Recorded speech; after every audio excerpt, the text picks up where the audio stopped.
the billionaire class, you can't have it all.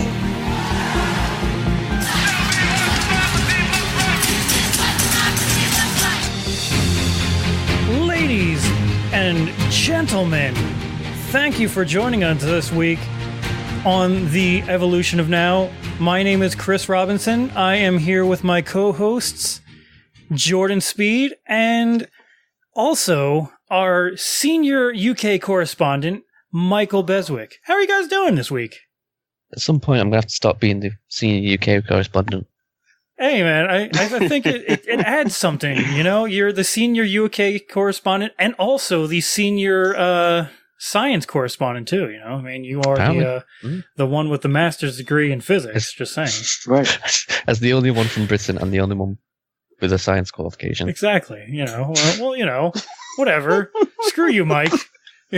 Chris is the senior mechanical correspondent. I'm great at fixing cars and, you know, really mundane office work, and that's about it. But anyway, guys.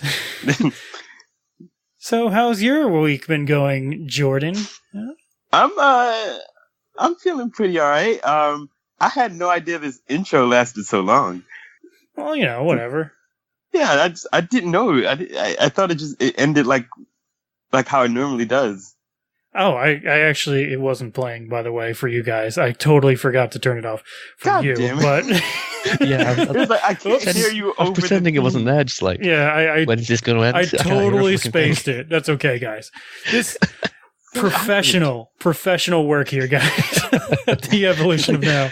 Yeah, the audience couldn't hear it, but yeah, you guys just sound like crazy people that are like talking about nothing because the audience didn't hear any music. I don't know what you're talking about. It didn't happen. I'm trying to pretend he's not there. Well, I can't hear a bloody thing about dun dun dun dun dun dun dun dun. Like, yeah, I'm great. Is this what you asked? Right. This triumphant tune, and like, you got to talk about your pathetic day. It's pretty epic, you know. I mean, whatever. But hey, fun fact: Chris mutes his mic every time he coughs. So hey! I'm gonna mute you, Mike. So we still hear it, that? Except the audience doesn't.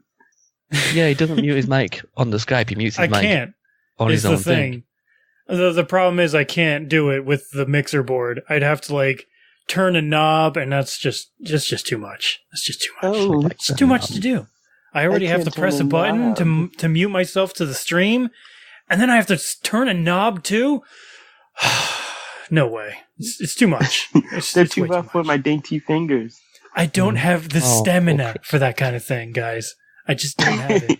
You get to the knob and you're like, oh, I can't do it. Yeah, I just give up. You know? That's what she said. Whoa. Oh my God. But that bombshell. I was kind of wondering if get out. That works in America. Right, I'll just be going now. Yeah.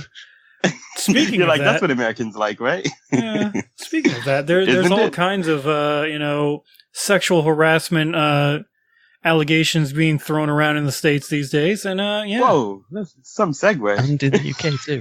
Yeah. And you should be ashamed of yourself, Michael, is all I'm just saying. That's all. I mean, whatever. You just love to mic it with Kevin Spacey and... God damn. But anyway, how is the UK going this week? Well, speaking of sexual harassment, there's been a leak. I didn't hear that. Basically, there's been a leak of conservative officials who are, how do I put this? Who are sexual deviants? Let me just read a few, okay? So there's a few high-profile cabinet ministers. Boris Johnson, who's got an NDA apparently. Someone called Damien Green, who's handsy at parties, and that's such a British word, handsy. Uh-huh. And then other stuff you don't really care about, like Amber Rudd, who's got a workplace romance, and okay, fine. You don't really care about that, but you know, whatever. There's lots of things like this guy handsy with women, inappropriate with male and female staff, inappropriate with male researchers, long history apparently. This guy, Guy Opperman, who's nicknamed Guy Copperfield, who's handsy with females. Wow. And then it just kind of gets worse and worse from there. This one, inappropriate with male MPs after and pre-divorce. This guy down glad here. There's distinction. I'm trying to avoid names because it don't really matter too much. But the list is out on the internet if anyone wants to read it properly. I'm sure they can find it. That's pretty interesting. This guy at the bottom, known to have used male prostitutes. I mean, whatever. I mean, if that's his thing. That's cool. It gets even better. This bloke, video exists of 3 males urinating on him. Oh, God. So that happened. And I wonder one of if the cabinet ministers. I wonder if Donald Michael Trump was Fallon. in attendance on that one. I don't know. Just Probably. saying. He's probably one of the males. This guy, Michael Fallon, who it says odd sexual perchance and sexual with fellow MP Mike Freer. All right. He resigned over it. And the guy who's stuck in his place is the guy who leaked the list. So it's one giant Tory backstab. Well, that's great. It's good to know that there's literally nothing happening in the States these days. Let's move on to the topic. Or, well, I guess maybe not. But, yeah, I mean, there's some things happening here in the States. A lot of Trump going crazy. You guys might have seen in the news recently that there are actually charges happening these days. Mueller is actually starting to drop some names and indict people. Namely, Paul Manafort, the previous, he was the coordinator or the head of the campaign staff of Donald Trump's entire presidential campaign. There was also a guy, Richard Gates, I think is what his name was. I can't remember what his position was in all of it. But there's also this guy, George Papadopoulos. And that is the name that is very, very interesting right now. Because he is tied with some stuff. And Trump has been trying frantically to distance himself from the guy and saying, "Oh, he was just an unpaid volunteer. I don't know anything about him. He's just some low-level guy. Don't know him anyway. Don't care." And oh, he was obviously a liar and all this stuff. Then why'd you hire him? But that's okay. But he was, before the charges, he was a vitally important part of the campaign. Yeah, he was the After top the charges. Yeah. Oh no, he's just a low volunteer. I can't even place the guy now. Think about it. I don't. Well, what does he look like again? Who is he? Yeah, he was there. I think they were saying that he was the top foreign policy advisor or something like that to Trump's campaign staff. So I mean, this guy wasn't foreign nothing. Policy advisor is what it was. I know foreign he was policy advisor in inverted quotes. Yeah. He was the top foreign policy advisor, though, from what I was reading.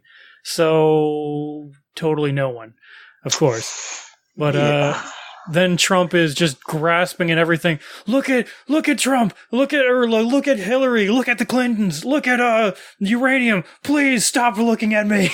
He's like freaking out on Twitter. It's great. For the first time, he's asking everybody to stop looking at him. Yeah. But I think it's more telling. It's more telling about Papadopoulos is that he, on several occasions, attempted to set up a meeting between Trump and Putin, under Trump's discretion, and Putin as well. So it's like, this is looking pretty bad for you, bro. A little bit. But I know you guys have been looking at the name of this episode and being like, what the hell does this have anything to do with the topic that you guys say this is about? Well, let's get to that now. I'm sure you guys might know a little bit about a famous guy named Guy Fawkes. Or if you don't know who that guy is or the name, you certainly know his likeness. You know, because Guy Fawkes is the mask of modern day revolutionaries nowadays. You know, if you've ever seen Anonymous or Occupy or any real revolutionary group of people and fighters to try and change the status quo in their respective governments, you will see this mask everywhere. And it's an interesting delve into his history since this weekend, actually. Since this show's on Friday, it's 2 days from now. But you guys will probably hear it either Saturday or after that. This Sunday, though, is November the 5th. And in Britain, that is called Guy Fawkes Day. And in most places, also just basically Bonfire Night, as Michael can attest to. Mm-hmm. Right? Oh yeah, the fireworks are already going off. If at some point during this recording you hear a loud bang, that is someone let a firework off. Wow. For some reason it's gone quiet now, but... Oh well. That's too bad. But yeah, it's interesting. People today mostly know it by Bonfire Night, I believe. Mm-hmm. But what today's modern iterance of it is basically like Michael said, there's a lot of fireworks. It's sort of like almost like 4th of July is here for us, I think, in some ways, it sounds like, in the celebration style. Tons of fireworks, tons of bonfires, and occasionally barbecues and things. Yeah, in some areas, you'll find burning effigies of Guy Fawkes. And I don't know. Which is fun. And yeah, the Pope also. I don't know if that's actually as much in the modern time still. But not really. It's in fairly poor taste. Yeah, but the Pope's still historically they used to do it on this celebration day. Now, Guy Fawkes is mostly famous, I think, in the modern day because of a comic book series called V for Vendetta. And what V for Vendetta did was it took the story of Guy Fawkes and changed it a lot and modernized it and made it more fun and interesting. But tonight I really wanted to delve into the history of who Guy Fawkes really was, because I think that's really important that we understand who this person is, that we basically use his likeness for every single one of our modern day revolutionary movements, any of our progressive fights that we have these days. We keep using this face over and over and over again. And I'm not saying that it's a bad thing per se to keep using the face today. It's just you really need to understand the history behind this guy, because he's not necessarily that great guy you might want him to be. Yeah, he's painted as a revolutionary of the people. He's really not. Yeah. Now, let's get into a little bit of the history. I have some clips here. There was actually a saying, historically, one thing that Guy Fawkes said to the King of England after he was captured, that he wanted to blow the king back to his Scottish mountains. And I have a clip on that sort of real quick. It shows, it goes into a little bit behind the plot itself, and that it's actually not really much to do with Guy Fawkes himself. He was actually sort of like just one of the players in the plot. He wasn't actually the mastermind behind it. And, hold on. I gotta turn my volume out. That's what I need to do. Oops. Should have had this, on the soundboard. Shut up. Fail, Chris. Fail. So why did Guy Fawkes want to blow the king back to his Scottish mountains? While writing a book exploring the religious backdrop to the Gunpowder Plot, I looked at this question again and again. But what soon became clear was that, despite his popular association with the plot, the answer to it didn't lie with Fawkes. He is not the key to this story. The ringleader of the plot was Robert Catesby, not Guy Fawkes, although Guy Fawkes has got lumbered with it. He's got lumbered with being burnt on November the 5th. Yeah. So interestingly enough, Guy Fawkes was actually not the mastermind. It was actually this man named Robert Catesby. And back then, the situation was quite interesting. There had been decades of religious persecution of Catholics that started under Queen Elizabeth I. And actually, I also have a clip from this same documentary, which I will link in the description of this, that I found. It's from BBC, I think like BBC World or something like that, Worldwide or something like that. But it's very, very interesting, the origins of why they like the scene before this whole plot. Looking at the Gunpowder Plot and the issues that created it, we should go back at least 30 to 35 years to about a dozen years into Queen Elizabeth's reign, when the Pope excommunicated her and called upon all loyal Catholics to depose her. And it was also said in certain circles to assassinate her. And what this did was it politicised religion in England. And so, yeah, that's a little bit more of a sense of what was happening. Queen Elizabeth and the Pope, who was the leader of the Catholic Church, were in a little bit of heated waters to each other. And part of like what happened was there was serious oppression to the Catholic community, and I have a clip of that as well that should be really quick here too. The restrictions placed on Catholics affected almost every element of their lives. To be a Catholic at this time was to endure severe and increasing persecution. They could not attend Mass, their own service. There couldn't be a Mass. The Mass was illegal. They couldn't be married by a Catholic priest. They couldn't have their babies baptized. They had to go to the Protestant church on Sunday. That was the law of the land. They had to make a showing. They had to be married in a Protestant church. And they had to have their children educated in the Protestant religion of the country. So just think about that. That's a lot of the same things that people today even fear about, like, let's say, Islam.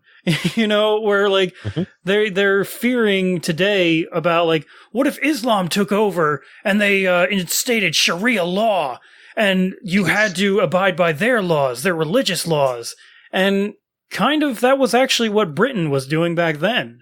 Yeah, we have a long history of religious strife. The country went back and forth from Protestant to Catholic for centuries, a long, long time. Yeah. Even going back to the fall of Rome, when the Christian Britain was then invaded by the pagan Vikings, and then the Vikings became Christian, and all sorts of shit happened. Yeah. And of course, Protestant, which came about because Henry VIII decided he wanted to get divorced. Yeah. Which is quite amusing. Yeah, it's super interesting because it wasn't just that the Catholics were oppressed. You know, when the monarchs were Catholics, then the Protestants were getting oppressed. And so they just sort of had a back and forth fight against each other. And it just kept going that way. And when Queen Elizabeth, who was very much a Protestant, Queen Elizabeth I came in, she originally was a little bit more tolerant from what I was reading of the Catholics, although there were murmurs, and then the whole thing with the Pope came out, and that kind of like swayed the Parliament to be very, very much anti-Catholic, and then she kind of went along with that because, like, whatever, because as long as she's in power, and then King James was quite similar, and then King Charles, who was just disliked by everyone. Yeah. And then we had the English Civil War, which was very religiously charged in itself. Yeah, but let's back to King James, who was the successor to Queen Elizabeth I. After she had died in the early 1600s, I believe, was it 1603 that she died? I don't remember now. I believe it was something like that. But yeah, when she died, King James I came into power, and before that, he was actually King James VI of Scotland, because he was the king of Scotland, and then since he was the cousin of Queen Elizabeth I, and I guess there was some deal made that he would also, like, after her death, become the king of England as well. I guess in a move to try and unify Scotland and England at the time. That was a long-standing goal, yeah. Yeah, he ultimately took the control of both. And I believe it was at that point they started calling it Great Britain in parcel. And at first he was also very moderate, and even like to begin with, he did repeal some of the more egregious of the things that were instated under Elizabeth that were done to the Catholics. He stopped the persecution. He stopped the banning of their religious gatherings. But after like a year or two, it didn't take very long. He kind of like reneged on that and reinstated all of it back. And understandably so, there were a lot of really angry Catholics about this. And one of those was Richard Catesby, who is the mastermind of what is called today the Gunpowder Plot. And this is the plot that they had at that point with Guy Fawkes as one of the conspirators to actually blow up the building of Parliament. And not just blow up the building just randomly, but they wanted to blow it up at the opening of Parliament, when the King of England would be in attendance. All of the legislature would be in attendance. All of the Parliament would be in attendance. The judiciary would be in attendance. Just for clarity, the actual plan was to load the basement up with gunpowder and just blow it up. So Yeah. Boom. Yeah. Yeah. Yeah, it's pretty bad. It's very interesting. They were trying to do that, and Parliament was supposed to actually open earlier in the year, around, I think, February, but I believe it was due to the plague at the time that they actually postponed Parliament to reopen on November 5th instead. And so the conspirators were looking forward to doing this during February, but because of that setback, it instated a lot more time gap between their plotting originally and actually being able to go in and have the plot happen. I guess is the best word I can think of right now.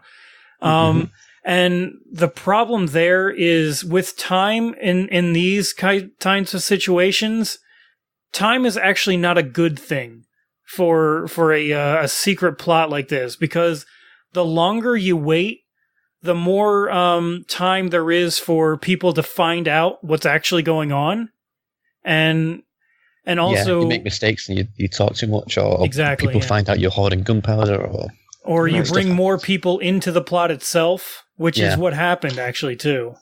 Yeah, I think what's so interesting is how I guess the length of time it took them to actually, from beginning until projected end, it took. I mean, they had so they effectively started their planning in 1604. So and since that time, it was like, I mean, they it seemed like they had all their ducks in a row. Things were going pretty according to plan until, say, closer to November the 5th.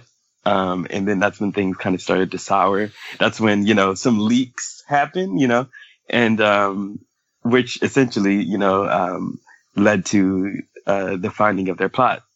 Yeah. Mm-hmm. Yeah. Now, there were 5 original members of the plot. I have also a little short clip about those 3 guys. It doesn't really describe too much, but it's also from this documentary that will be linked in this. I found a few documentaries that I found personally interesting that I'll also link to it. But here we go. Here's the 5 original conspirators.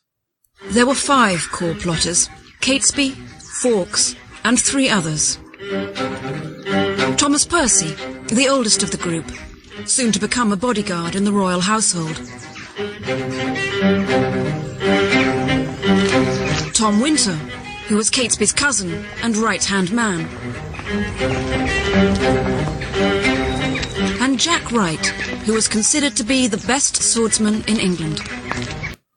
Such epic music. It is, isn't it? Yeah, it's pretty good. But yeah, there were 5 guys. We said Richard Catesby already, and Guy Fawkes is our main guy. And it is interesting how Guy Fawkes gets the major fall for this, because he was the guy that was the first found. one to get caught, wasn't he? Yeah. Like the reason for Guy Fawkes was he was actually kind of important in the plan, really, because let's go back a little bit. Guy Fawkes' history was for about a decade or so, he was on the continental Europe, not in England. And so he was actually there fighting on behalf of the Spanish crown, who was a very Catholic nation. And so Guy Fawkes was a very devout Catholic, and so he joined their ranks. And after the wars that were raging on the continent, he came back to England, and he was sort of an unknown face in England at that point, because, like I said, he hadn't been there for a very long time, so no one knew who he was. And this was advantageous for these plotters, because he could move around the country relatively unknown, so it would raise a lot less concern for a lot of people, whereas one of these other guys that everyone knows that they're devoutly Catholic, and they wouldn't really have the same ability to get around and do the things that needed to be done to necessitate or to bring the plot to fruition.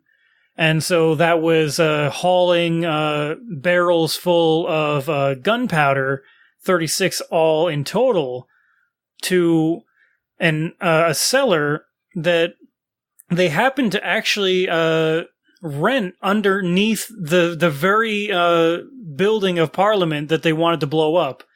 And interesting part about that was, like you heard in that clip, Thomas Percy, he was affiliated with the royal court, and he was actually in line to become a royal guard.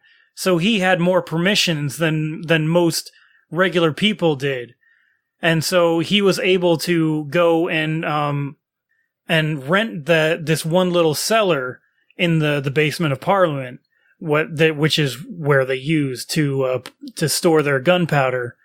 It was very, very opportune for them to do that. Mm-hmm. You know, like, I don't know how else they would have been able to get under the House of Parliament, because there are theories that they tried to tunnel, but those were kind of unsubstantiated, because when the government tried to look for the tunnels afterwards, they found literally no evidence of those tunnels ever existing. So the tunnels are likely apocryphal. Yeah. So it was very, very lucky for them to find and get that cellar. But they stored all the barrels, and they were just about to have it happen when maybe one of the co-conspirators wrote a letter to one of the members of Parliament, who was actually also a Christian or a Catholic, by the name of what was his name? It was Monteagle. This man by the name Monteagle was tipped off by the conspirators, or one of them at the very least, because actually one of the conspirators was actually his cousin, and that might be where he was tipped off from. It actually happened to be his brother-in-law. Is Francis Tresham, who is one of the co-conspirators, is believed to have sent the letter to him. Yeah. From what I gathered. Okay, you might be right. I might have mixed it up. Oh, yeah, brother-in-law. Yes, I'm sorry. I was wrong. He wasn't his cousin. He was his brother-in-law. But I actually have a reading of the letter here that Monteagle actually received. He was down for dinner at night on... where's the date? I gotta find the date here. Oh, my God. Sad. I can't find it. But only a few days before the opening of Parliament was supposed to happen, like 10 days, I believe, is what it was, before Parliament was supposed to open, a letter came to Monteagle during dinner, and it read this, and it's going to be it's going to be a little bit difficult to read, I think. But my lord, out of the love I bear to some of your friends, I have care for your preservation. Therefore, I would advise you, as you tender your life, to devise some excuse to shift your attendance of this Parliament. For God and man hath concurred to punish the wickedness of this time. And think not slightly of this advertisement, but retire yourself into your country, where you may expect the event in safety. For though there be no appearance of any stir, yet I say that they shall receive a terrible blow, the Parliament, and yet they shall not see who hurts them. This council is not to be condemned, because it may do you good, and can do you no harm. For the danger is past as soon as you have burnt this letter, and I hope God will give you the grace to make good use of it, to whose holy protection I commend you. So, oh man, Old English, man. Yeah, but that's not even Old English. Proper Old English is you can't read it. Yeah. But yeah, Shakespearean English, I think they call that. Yeah.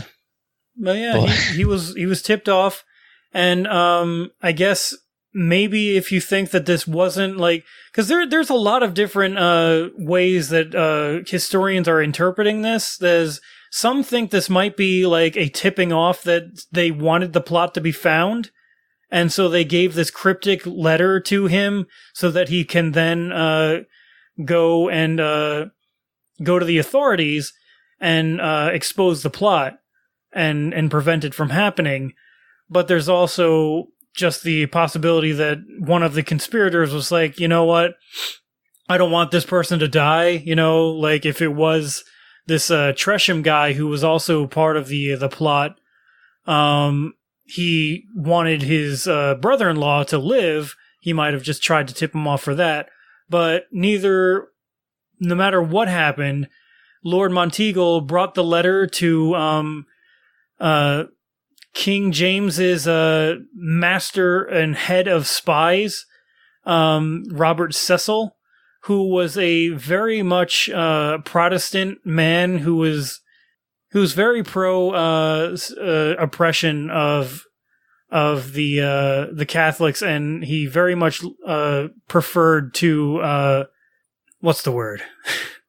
Persecute. That's what it is. Persecute. There it is. To persecute the Catholics. And so, interestingly enough, once he gave this letter to him, which was basically the same night that he got the letter, Cecil sat on the information for days. And the strategy here actually makes a lot of sense because, well, we know Parliament's not going anywhere, and it's going to open at a certain time, regardless of anything, on November the 5th. So we have until that time to catch these guys. And really, all they really needed to do was just basically wait till the last moment, which is what they did. and then catch the conspirators with their pants down, essentially, and they kind of did that. Well, not immediately though. So there was the initial search was done in the morning of November the 4th, where they did find Guy Fawkes, except he had brushwood and sticks covering the barrels of explosives, which Guy Fawkes told a false story, but pretty much saying, "Yeah, we're stockpiling for the winter. This is just all in preparation for the winter." And they believed him initially. Yeah. And so they bringing that information back to the king. Now, mind you, the king is at this point he's very paranoid because his father died pretty much died from explosion in Scotland decades prior. And so he's always been obsessed with death by explosion. So knowing that could possibly be his fate as well, he issued one final search that midnight prior to Parliament. And that's when they caught Guy Fawkes with his pants down. That's when it was uncovered that second time around. I was just saying though that they actually sat on the information for maybe 8 or 9 days before they actually did anything with it beforehand, because that Montego letter got to him 10 days before Parliament was supposed to open, and he gave it to Cecil real quick, the same night, I believe, even afterwards. And he sat on that information till the November the 4th, and then they started actually working on it because, it was easy because you don't want the conspirators to know that something's up, because if they would have started searching 8 days before Parliament, then Guy Fawkes and them might have gotten spooked and then just stopped completely. Whereas when you catch them at the 11th hour, as it might be called, you might catch them with their pants down, and at that point they have to be all in. They can't just spook out. Dilemma even with modern police. If you try and look for it now, you might catch them, but they might run away, and you're not going to get anything. If you allow it to happen, the crime might happen, but then you've got more chance of actually catching the people. So there's always a bit of a dilemma there for investigations. Yeah. Right. And I just wanted to stress that kind of just the initial failed attempt at catching the plot, because they were so close. They were very close to actually pulling through with their plan. It'd have changed UK history. That if that had happened, the entire UK government essentially being wiped out. That would have. Yeah. Who even knows? It's actually the entire government. Imagine the Senate, the Congress, and the President all died all at once. It'd just be a complete. Yeah. What would happen? You don't really know. But it has certainly changed the history of the country. Yeah, easily. Yeah. Also, so experts have said that the blast radius would have been about 500 meters from the center of the blast. So, which means it probably would have killed hundreds and even maybe close to thousands potentially of Protestants as well as Catholics. Yeah. So yeah. You mean terrorists are somewhat indiscriminate? It's weird. Yeah, I was gonna make the comparison to something like maybe like Al Qaeda might do. What they were trying to do was galvanize the two sides even further. Galvanizing the Catholics versus the Protestants even further, and almost forcing the hands of other Catholics to actually stand up and fight, because, well, you better either stand up with us and fight and take back this country, otherwise those Protestants are going to kill us all. So it sort of becomes that kind of ideology was what they were really going for, I think, in this whole thing. And that's stuff very similar to what the Taliban may do, or ISIS especially does, where they're trying to galvanize and try and get everyone of their religious group to band together, no matter what, you know? Yeah, and unfortunately, as far as I know, there isn't any record on what the conspirators or what they expected after the explosion. You know, like what the what the ramifications could be and what the turnout could be from such an action. Yeah, I think, like I say, just complete collapse of the British government, and you'd probably be setting the country back hundreds of years with that kind of thing. I mean, yeah, you could even say world changing. Would the British Empire have happened? Wow. Yeah. Yeah. Which also another fun fact about that, it was under King James actually that that England actually started colonizing America. So yeah, that may not have even happened, which is very interesting. You'd probably open Spanish. Yeah, it could have been French and Spanish instead, and. I mean, I'm sure the United Kingdom or England probably would have tried to get there anyway, really, to become or to stay a major player in the field. But imagine if the Americans had their War of Independence where the English helped them out against the French. That'd be interesting, definitely. There's probably someone who's written an alternative history of it somewhere. Or if not, they should. But, yeah, I mean, what was I going to say here? Your tangent got me all mixed up now, Michael. Thanks so much. All right, it's just interesting to consider. No, yeah, it's super interesting. What if this happened? Yeah, very, very interesting though. But yeah, I mean, they were not good guys. Guy Fawkes, he was. Oh hell no. He was not a great guy. He was just a Catholic zealot, basically, more than anything. Right. Yeah, you could say he's like the Al Qaeda of the 1600s. Exactly. Yeah. He wanted religious law, but his religious law. He just didn't want. You could say he's against persecution and things. He wanted. It's probably true, but Catholic. He wanted Sharia persecution law. of the other guys. Yeah. Yeah. Right. I mean, in that day, religion was the law of the land, so it was almost so. You know, that's to be expected in a sense that his ideology was heavily religious. Yeah.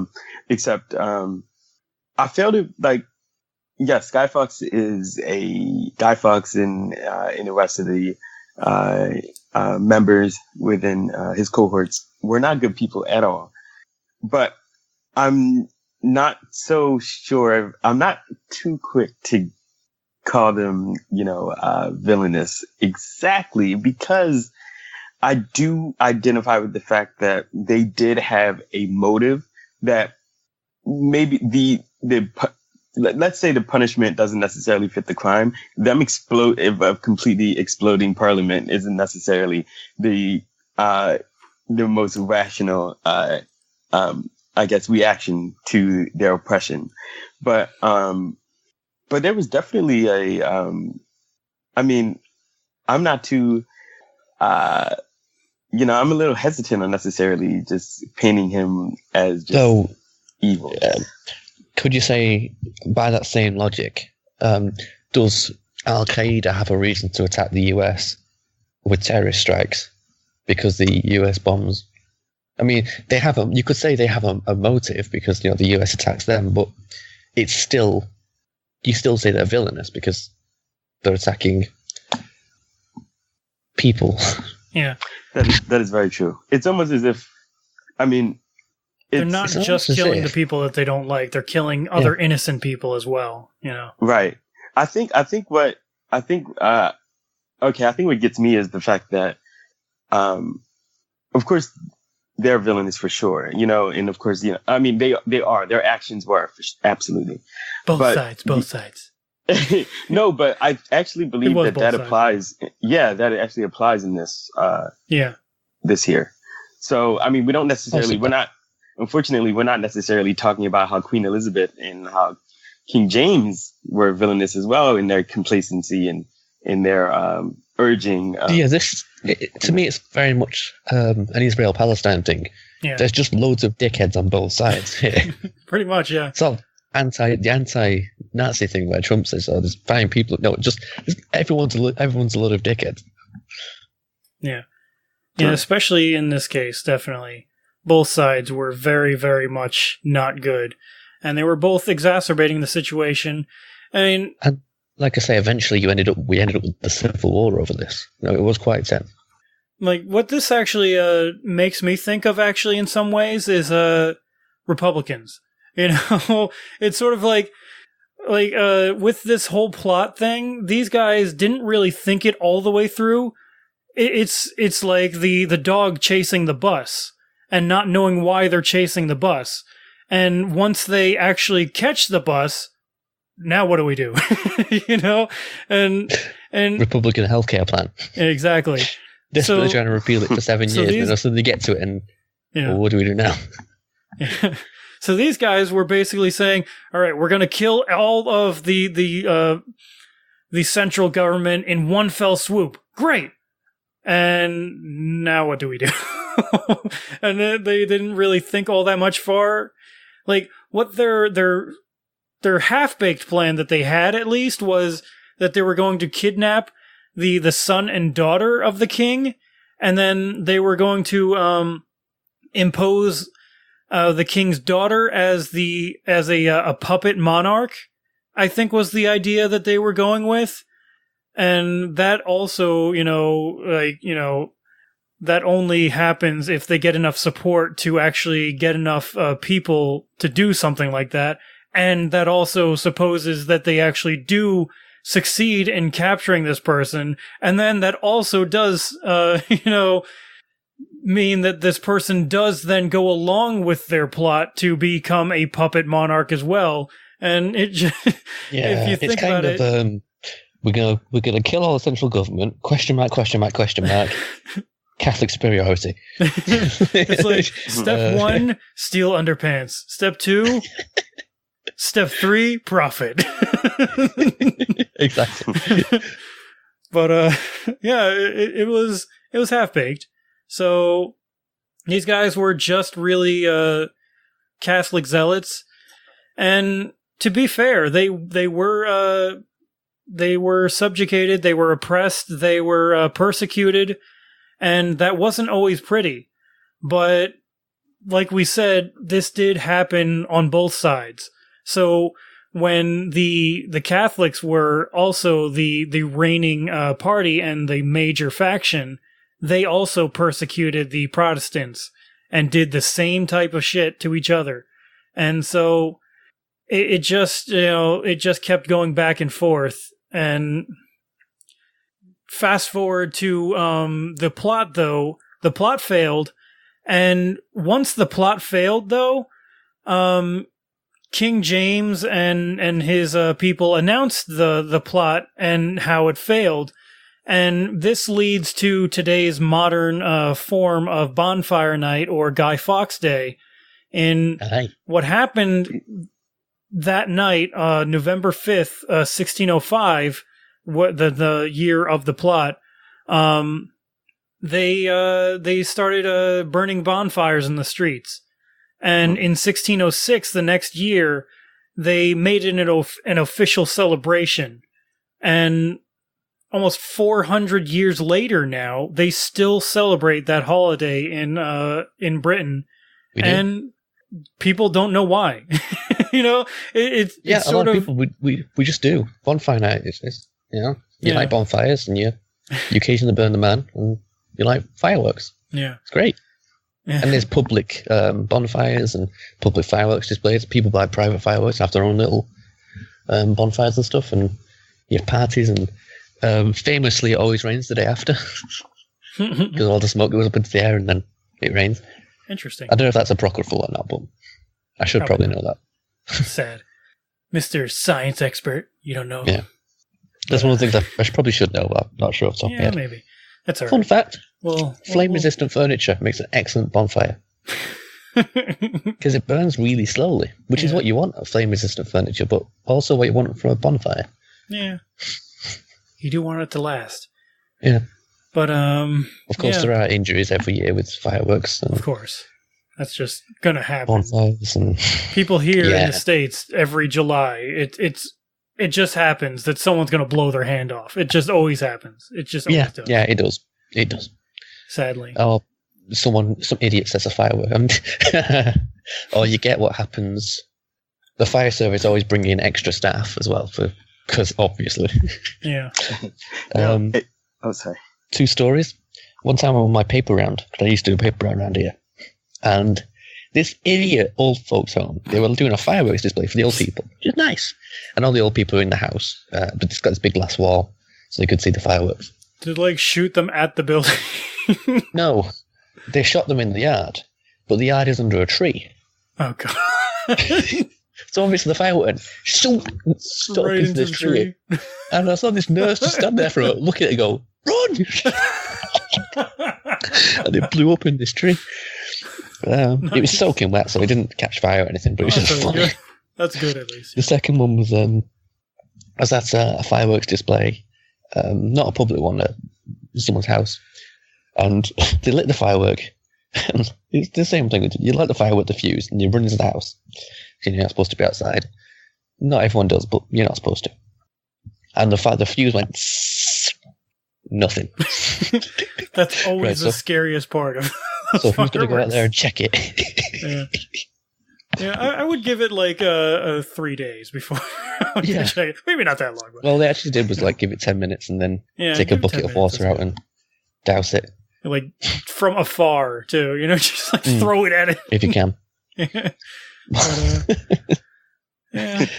But people are stupid with fireworks anyway. In the schools we do fireworks safety. People who hold, the rockets. If you've got a stick, you plant the stick in the ground, you light the rocket. People hold the stick and light the rocket. So the exhaust is going straight onto your hand. It's like you're going to burn your hands. Fuck. I mean, there are people that use, I think they're called Roman candles, and they'll shoot it at each other as like a friendly game. And they're sitting there with fucking fireworks in their hand, and they light them and shoot them at each other. Yeah. Like, what the hell are you guys doing? Come on. So, believe it or not, the most injuries are caused by Catherine wheels, because you stick them to a fence or something. And I don't know, you'll probably seen Catherine wheels. I'm they not spin actually around. Sure what those are, but yeah, it's a firework. You stick them onto a fence or a wall or something, not inside. Yeah. And you, the firework, it's on a pivot, and there's a firework stuck off to one side, and it spins. The problem is that most people stick them to wooden fences, so it just lights them, just catches them on fire. Smart. So loads of people get injured every year because their fence catches fire. Genius. Yeah. Or sparklers are another one. I'm sure you've got those. The ones with the kids. It's I've never liked those. It's thermite on a stick, basically. Though, if you ever get a sparkler, try this. A little bit of science for you. Get a glass or a pan of water, not plastic, and dunk the sparkler underwater, and it keeps going because the oxygen is in the sparkler. It's not in the. It doesn't take oxygen. That's interesting. Yeah. So you can dunk them underwater. Glass works and pans, but do not use plastic for that. Whatever you do, obviously don't use plastic cup. I'm guessing the plastic cups just start melting and shit. It'll probably be okay with the water there, but I wouldn't risk it. Yeah, probably not a good idea. No, it's not a good idea. But yeah, a lot of people get hurt by that. Either kids because they've held it and it's burnt their hand, or it's hits, or they're waving it around and it's hit someone, that kind of thing. Yeah. I know when I was a kid and I would have sparklers and stuff and I would be given one or something, I've had like one of those little tiny like sparks just like land on your hand and that shit burns, man. It sucks. It's like they're about 900 degrees. Doing? Yeah, it's not fun. It's not fun. And after that moment, I think is when I was like, yeah, sparklers are stupid. What the hell are these people doing with these fucking things? It's just dumb. Stick. I'm giving them to kids for some reason. Why do we do this? I just don't get it. People are stupid. Yeah, I believe they're about 900 degrees at the end. Yeah. I mean, it burns out real quick, but like, yeah, I mean... And the police bring extra staff in as well to police public events. For some reason, flares are very common at the public bonfires. You get a massive crowd of people and you get a flare. Well, I mean, it's something that you can light on fire, I guess. You're like, it's fire. And it gives off loads of smoke, and the smoke's not really a massive problem. The problem is, the end of a flare is stupid hot, and it burns for ages. Well, it's supposed to, it's a flare. People light it and they just hold it. And like, if you drop that thing, someone is losing their face. Pretty much. People are dumb. Yeah. And especially when you couple these fireworks with alcohol, it's even worse. And yeah, that's just everyday America on July 4th. Alcohol is everywhere and fireworks are everywhere. And lots of drinking. It's just a recipe for disaster. What could possibly go wrong? Yeah. And fireworks. Yeah. Great idea. Right. Or people who just throw fireworks onto a bonfire. That's always funny to watch. Genius. Not funny to the people next to it, like. Yeah, no, I mean, the point... It's just going to explode. Yeah, the point of fireworks is usually they're a projectile, and, they're supposed to go in one direction, and when you throw it into the fire, you don't know which direction they're going to start shooting off. You don't know if it's going to go in a direction. It might just explode. Exactly, that too. And that's not a good idea, guys. And you might just get hit randomly in the face by one of these things, getting shot out of the fire. And yeah, that's not smart. Not smart at all. It's one of those, just take cover. There's lots of time when on bonfire night, you're out and about, where you just take cover. Hide your face. Your hands can be rebuilt nowadays, but yeah. That's what they tell you. If you're right next to a firework, hide your face. Cover your face with your hands, because your hands can be rebuilt nowadays, but your face can't really. No, not really. And you'll never look the same after your face is hit by one of those things, probably. No, but it's okay. But yeah, it's interesting how bonfire night is now that. And actually, at one point, after 1605, they started actually burning an effigy of Guy Fawkes, and also the Catholic Pope, even, because obviously it was the Protestants that were actually celebrating this because they foiled a Catholic plot, and the Catholics were just had to grit their teeth nowadays, essentially. It isn't about one note. Me and Chris were watching a couple of videos of bonfire night before the show, and they were burning crosses. And not as Chris good. pointed out, not good. That's a big no-no in America. Yeah, we've had those as lawn ornaments, and not in a good way. So we don't burn crosses here anymore. In America, that'd be extremely big no-no. I'd be in a house. even I was looking at that going, maybe. That looks bad. No. It's kind of bad how I look at a bunch of white guys marching down the street with holding burning crosses, and I'm thinking, that's not a good look. Yeah, Don't do that. Damn it, Britain. This is where we got it from, guys. This is where America got all of its shit from. Britain, and they're still doing this stupid shit themselves. Maybe not in so many ways, but they're still burning crosses like idiots. Ceremony, but I mean, there's racists there. Let's be honest. There is, but they're not the same stripe of races. In that case, it's just part of the ceremony. They meant no harm by it, but yeah. And it's probably more to do with that Protestant versus Catholic fight than it does any nefarious racism when they're burning the cross there. But one of our latest thing for racists is acid attacks. Oh, joy. And I'm guessing that's Muslims, right? Yeah, Muslims, anyone they think might be Muslim. Sikhs get quite a lot as well, because racists can't tell the difference because they're stupid. Yeah. Full disclosure, I didn't know too much of the difference myself at one point. Yeah, interracial couples, often as well, really often targeted. Yeah. And the difference, I guess, most Muslims don't actually, it's not a religious garb to wear the turban.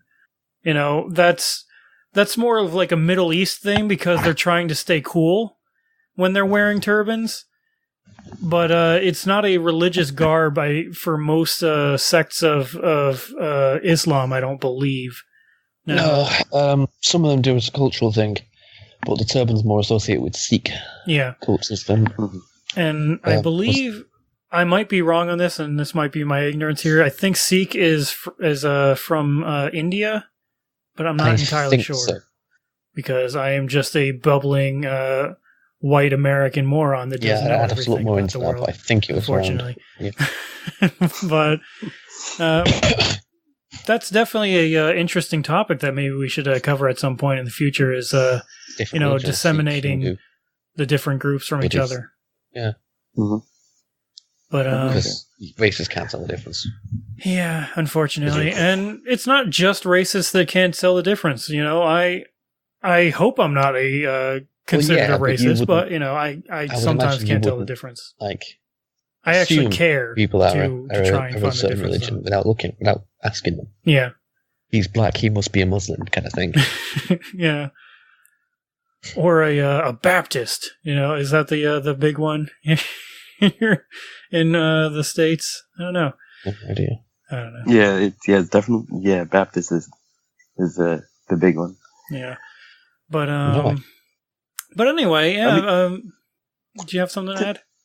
Yeah, but just really quick. Speaking of tradition, so apparently, during the annual, let me see if I can remember this exactly how its exact title, but the annual state opening of Parliament, the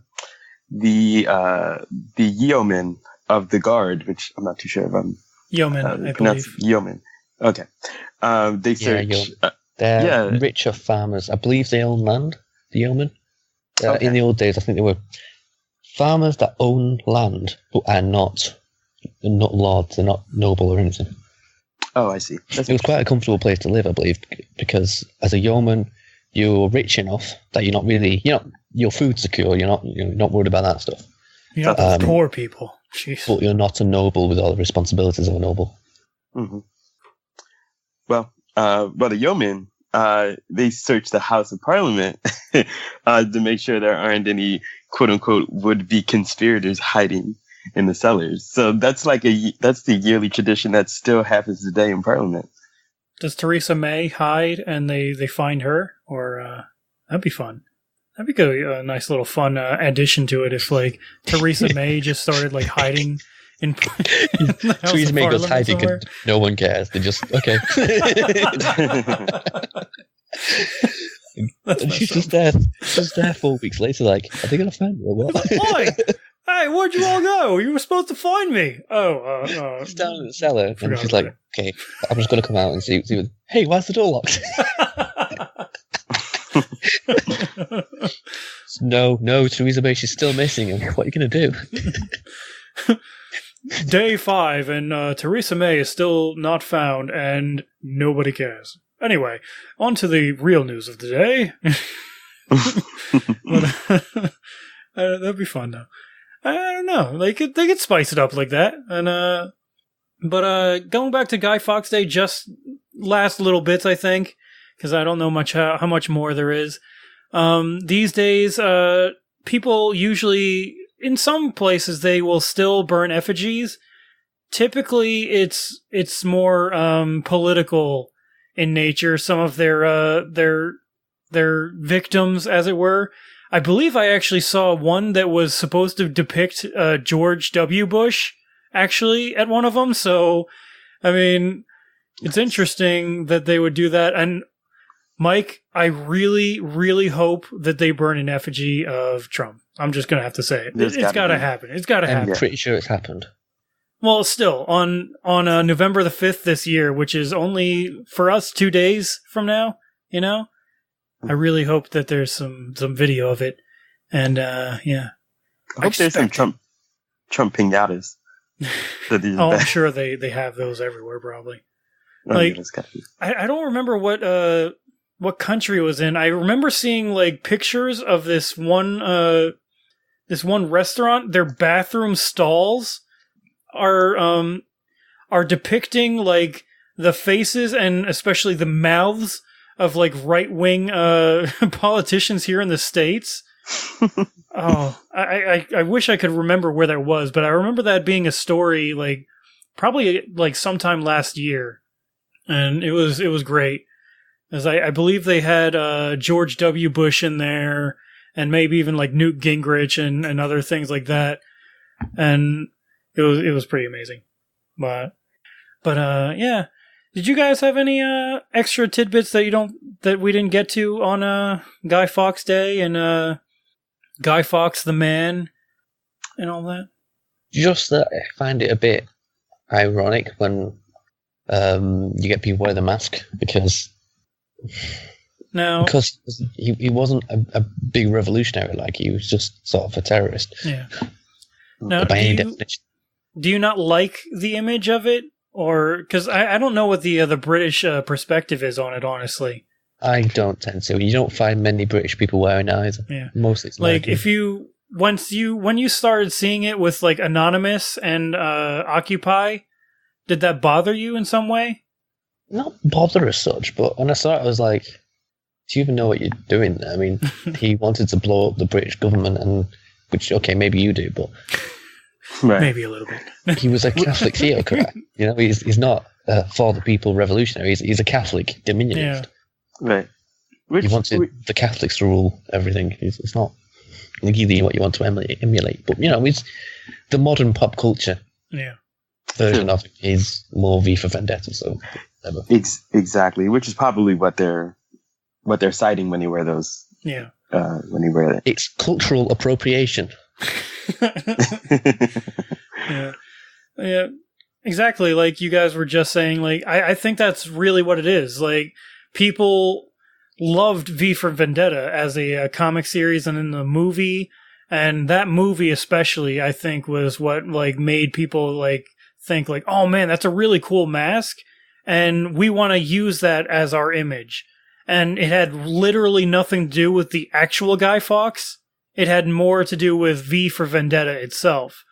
And in the character V, for that matter, I mean, V is a more noble. He was definitely a noble character. More so than Guy Fawkes, definitely. Yeah, exactly. Now, if you guys don't know much about V for Vendetta, that was a comic series. I believe it was written by Alan Moore. I'm not sure what his religious denomination was originally. I did read a little bit on Wikipedia earlier about him, though, that was saying that he became like what he called magician instead of religion because he was sort of like making fun of religion itself, I guess, in some ways. But I would be interested to know what he originally was when... I could almost wonder if maybe he was Catholic at one point, and that's why, because the only way I can see it happening is like maybe he read some Guy Fawkes stories, because there were some that romanticized him from the 1800s and further on into the modern day, that were retelling the story in more of a favorable way to Guy Fawkes and romanticizing him and making him more of a sympathetic character. And I'm guessing what happened was Alan Moore at that point was like, oh man, these are really cool stories, and he decided to make sort of like a modern day version of it with V for Vendetta. And maybe he didn't know the actual connotations of who Guy Fawkes was, or maybe he didn't care, or maybe he was a Catholic, like I was thinking maybe that He liked the story for that, but like, regardless, he found the story really interesting, made his own version, and it is the famous symbol of revolution as it is today. And whether we like it or not, and I'll be honest, like 2 years ago, I was actually V for our Halloween office party. Oh man, it was so good. I had a few really good Halloweens. Yeah. Including a 12-hour long. Well, no, I left home like Thursday morning and I got home Sunday night from London. Jeez. Yeah, it was. I've had some great Halloweens. Yeah, well, that's cool. But yeah, it's interesting here in the States that this symbol is really not all that like controversial, other than like it's just the symbol that we have nowadays for revolution. And over in Europe, and well, maybe especially England, it's more of a like, yeah, what are you guys doing? Don't use this. This guy was an asshole. So it's very, very interesting little tidbit. Mm-hmm. But yeah. I guess my final point was the pretty much how things ended for Guy Fawkes. Oh yeah, we never even went into that. Oh jeez. Yeah, brutal. It was very gruesome. Yeah, we weren't very good with punishment back then. Yeah. I mean, apparently it was even illegal in that day, except they made a special exception for it. Yeah, I was going to say it's illegal, but I mean, but they did it anyway. yeah, it's one of those things where Parliament and the King, are they really going to, Yeah. Are you going to arrest the guy? Arrest the people who are torturing him because, Yeah. Hey, King, I think we should punish this guy for that guy tried to murder you? Yeah, he tortured that guy. But that's against the law. I don't think we should do that, guys. Yeah. Right. Yeah. But yeah, Guy Fawkes was tortured for days on end until he was able to give a confession and all that. And then they gave them speedy little trials, him and the rest of the co-conspirators that were left alive. And they did a execution style that was, I guess, a standardized practice back then in some ways, where they would hang the person until they were half dead, and then they would draw them, was what it was called, and then quarter them. Yeah, it's called being hung, drawn, and quartered. If you've seen Braveheart, that's what they do at the end of that. Yeah. Where they hang them until they're half dead, cut them open, take their insides out, and leave them there until they die. Not only that, though. Yeah. But they do all sorts of shit. Part of that, like the first thing that they do after they would hang you was they cut off their manhoods and burned it in front of them. And then they would cut out their bowels and then their heart while they were still alive. And then they would quarter them, which is cutting off their limbs and their head. They'd chop them to pieces and then send the pieces across the country as a warning to others. Yeah. Right. Yeah. Now, so gruesome, man. Guy Fawkes wasn't alive for his hung, drawn, and quartered. No, for him. He probably did the clever thing. Definitely. He jumped off the gallows thing and broke his neck. Yeah. Mm-hmm. There's two different narratives I've seen. Like, it's either that he did it on purpose and jumped off the gallows and killed himself by breaking his neck, or because he was tortured for months on end, that he was just so weak that he just sort of fell off the scaffolding, which is very possible too, and broke his neck that way. Because the accounts were saying that he did have to be helped up the stairs to get to it in the first place, so it is very plausible that he just lost any strength that he had left and just fell, Yeah. But either way, it's probably the better of bad outcomes for the guy.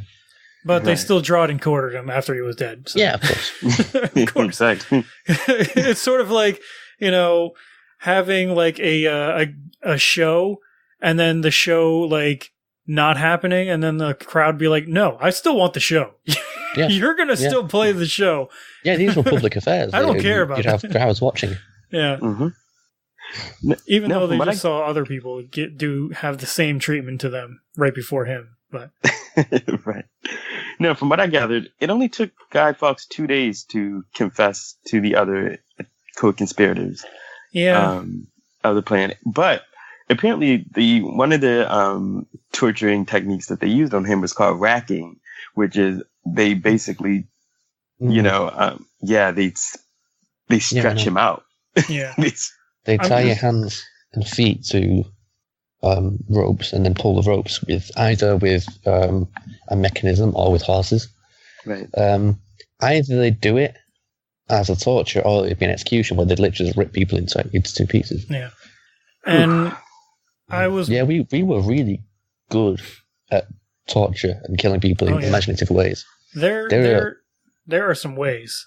But the rack in itself, I was actually hearing that it's almost impossible to be racked and not be crippled for life afterwards. Yeah. As well. Because the whole thing with racking is, like you said, it's either some kind of pulley system that they just ratchet tighter and tighter, and your arms are stretched above your head and your legs are stretched out from under you. And what's going to happen is your limbs are literally dislocated out of their sockets over time. And I don't know if we want to go into more detail than that. That might be too much already. To stop. Yeah, it's rough. God damn. Sorry. The British were fucking vicious. Yeah. Everyone was about it. Yeah. There's so many different torture things that they used to do. It's rough. And we could have an entire show just on those. But I don't think we want to have that. I don't think we want to have that now. Yeah. But with that, guys, we should probably wrap it up here. We're a little over time at this point. But thanks, guys, for showing up. And I really hope that we brought some light to the whole Guy Fawkes thing. And I hope we've gotten you guys to actually realize that this guy, not so great. And even though his face now is immortalized as the symbol of revolution, this was not a good guy. And we should always keep that in mind. And with that, though, thank you, everyone. You can find us on Facebook at facebook.com/theevolutionofnow. You can send us your comments, criticisms, suggestions for show ideas for the future to our email address at theevolutionofnow@gmail.com. You can also, potentially, if you want to, give us a little cheese at patreon.com/theevolutionofnow and help us grow this show a little bit, But we really appreciate all of your viewership and your support. And thank you again. I can't thank you guys enough. You guys, with your parting words here? Michael. Americans don't have bonfire night, but enjoy it anyway. Yeah. Is that it, Jordan? Yeah? You don't love our audience, do you? You hate our audience. No, is that what it is, Jordan? It's just you're going to cut me off. So I'm not cutting you off. I swear I'm not cutting you off. I am totally not cutting you off. Well, no, I have nothing to say. All right. Sad, Jordan. You totally don't love our audience. And audience out there, guys, listen to this guy. What a jerk. I mean, he doesn't love you guys like we do. God, you're like a single mother. Your daddy doesn't love you. Yes, and remember, send any... We're playing the audience against you. Send any positive comments to Evolution of Now. Send any criticisms of the show to j.hunt@parliament.gov.uk. They'll be like, what the fuck is this? That's a great idea, though. Should totally do that. I like that. All right, Jordan. Your last opportunity. Oh, come on. Your one opportunity, your one shot to seize everything you wanted in one moment, Jordan. Here it is. That's the best I got. Just a song. It's, sad. That's all I can describe that silence hurts so bad. Sad. That silence cut me like a knife. It cut deep, Jordan. It was supposed to. Anyway, thanks, guys. You have a great, great week, and we will see you here next week with our actual. Oh, I almost forgot to mention our topic for next week: millennials.